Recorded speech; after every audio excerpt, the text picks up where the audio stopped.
ঢাকা সরার উদ্যানে 6 কেজি গাঁজা সহ আটক।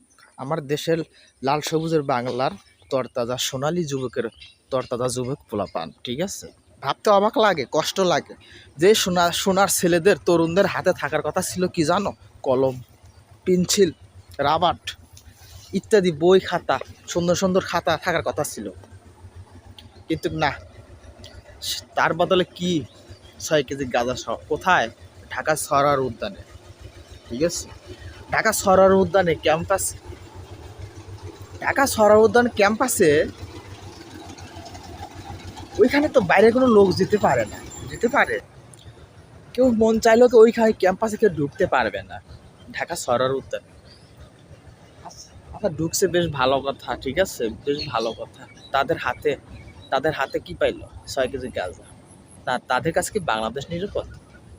এত বড় একটা প্রতিষ্ঠান, নাম করা একটা জায়গা, তাদের কাছে পাওয়ার কথা ছিল ভালো কিছু, তাই না? ভালো কিছু না, কিন্তু না, সেখানে ভালো কিছু পাইল না, সেটা পাইলো কি অন্য কিছু।